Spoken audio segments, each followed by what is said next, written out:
మాతృదేవోభవ. నేను మీ శ్రీధర్. నా cell number 9295909819.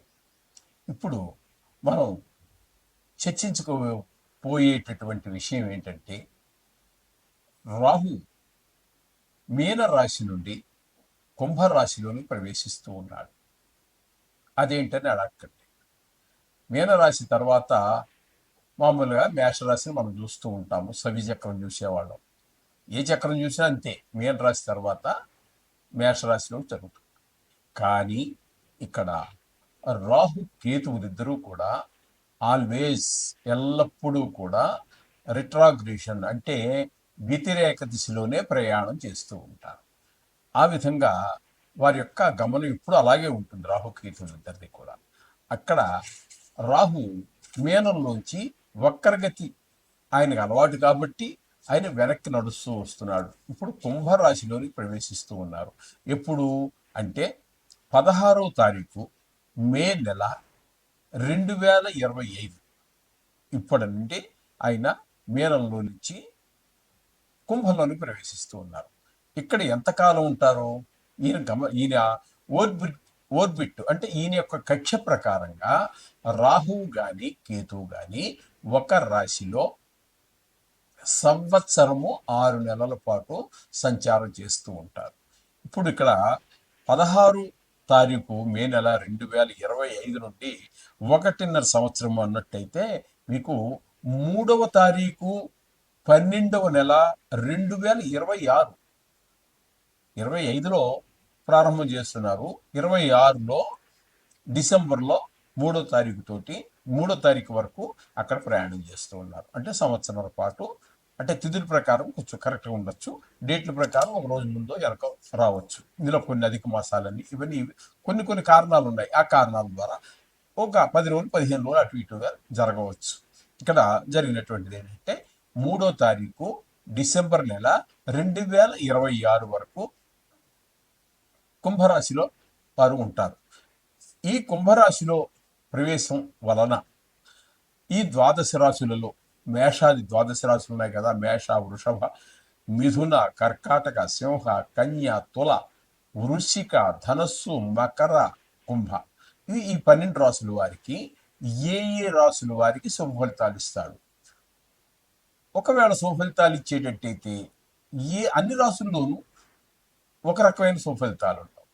అట్లాగే ఏ రాశుల్లో కొంచెం దుష్ఫలితాలు ఇస్తాడు.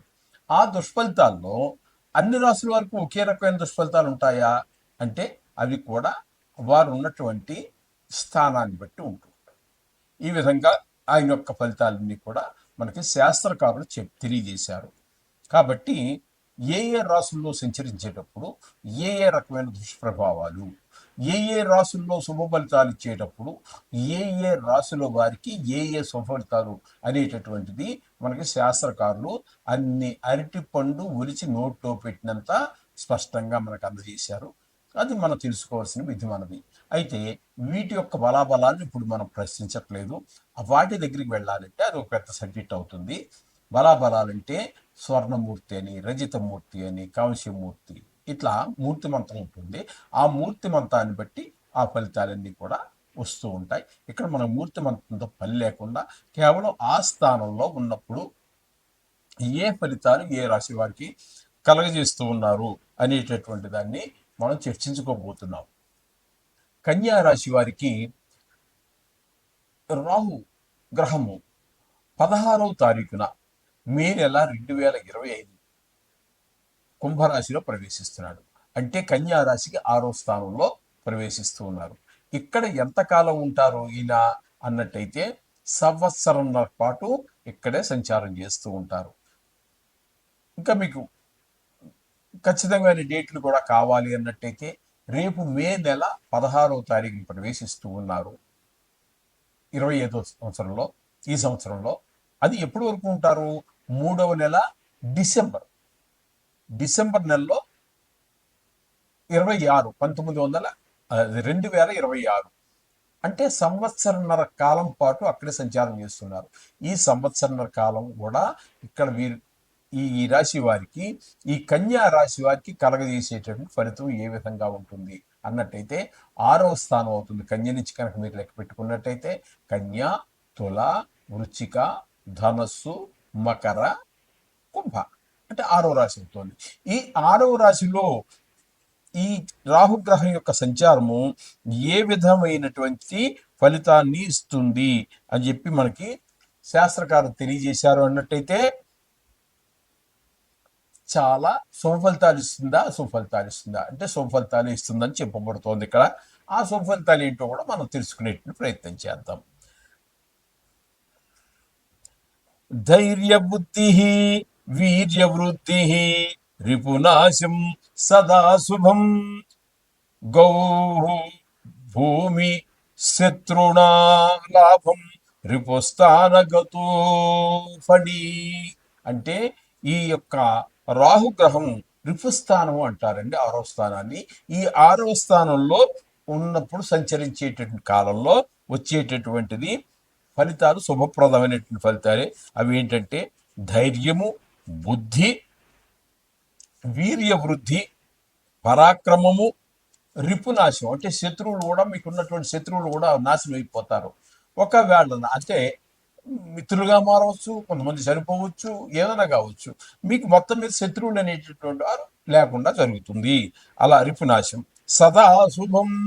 మొత్తం ఈ సంవత్సరాల కాలం కూడా రాహు మీకు అన్ని శుభాలు కలగజేస్తారు. అన్ని విషయాల్లోనూ అన్ని చోట్ల కూడా శుభాలు కలగజేస్తారు అని చెప్తున్నారు.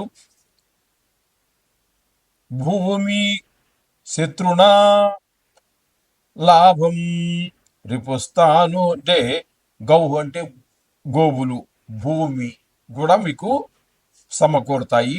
శత్రునా లాభం, శత్రువుల్ని జయించటం. ఈ విధమైన ఫలితాలన్నీ కూడా మీకు 6వ స్థానంలో చాలా శుభ ఫలితాలన్నీ కూడా ఇస్తారు రాహు భగవానుడు అని చెప్పేసి మనకి శాస్త్రం తెలియజేస్తోంది.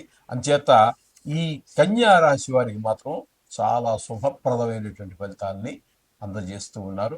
గుర్తుపెట్టుకోండి, ఎన్ని శుభాలు కలగజేసినప్పటికీ కూడా శుభ అశుభ ఫలితాలతో నిమిత్తం లేకుండా నిత్యము కూడా మనం లాభ నష్టాలు వేసుకోకుండా దేవుణ్ణి ప్రార్థించడం అనేటటువంటిది మన విధి. ఏదో కష్టం వచ్చినప్పుడు హోమం చేశాము, లేకపోతే జపం చేయించాము అని కాకుండా కష్టం వచ్చినా, శుభం వచ్చినా, సుఖం వచ్చినా, కష్టం పాల ముంచినా, నీల ముంచినా నీదే భారం అన్నట్టుగా ఆ దేవుణ్ణి మాత్రం ఆ శ్లోకాలు చదువుకుంటూ ఉండండి. నవగ్రహ శ్లోకాలు అది చేసుకున్నట్టయితే మరింత శుభాలు పొందేటువంటి అవకాశం కూడా గోచరిస్తూ ఉంటుంది. కొంతమంది ఈ నిమ్మకాయ డొప్పల్లో తిరగేసి దీపాలు రాహుకాలంలో పెడుతూ ఉంటారు. అది కొంతమంది అడిగారండి, దాని గురించి చెప్తున్నాను. లేకపోతే ఇది కదపాల్సినటువంటి విషయం ఏమి కాదు. అది ఒక ఆచారం మాత్రమే. అది కూడా మొదటి నుంచి మన దగ్గర లేదండి. ఇది తమిళనాడు నుంచి ఇక్కడికి మెల్లమెల్లగా వాళ్ళు ఇక్కడ రావటం, మనం అక్కడికి వెళ్ళటం జరగటం ద్వారా అది అక్కడ ఉన్నటువంటి తమిళనాడులో ఉన్నటువంటి ఆచారం అది. ఈ మధ్య చాలా మంది పెడుతున్నారు దీపం. ఇప్పుడు పెట్టినా, ఎవరికి పెట్టినా దీపాన్ని భక్తి శ్రద్ధలతో పెడితే పుణ్యమే. దానివల్ల అనర్థం అయితే ఏమీ లేదు, లాభం ఎంత ఉందని చెప్పడానికి ఏ శాస్త్రం లేదు. ఇదొక ఆచారంగా జరుగుతోంది. దీపం పెట్టడం మంచిదే కదండి, తప్పే ఉన్నదానికి. అంచేత అది కూడా చేయవచ్చు. చాలా శుభాలన్నీ కూడా చేకూరుతాయి. శుభం పోయారు.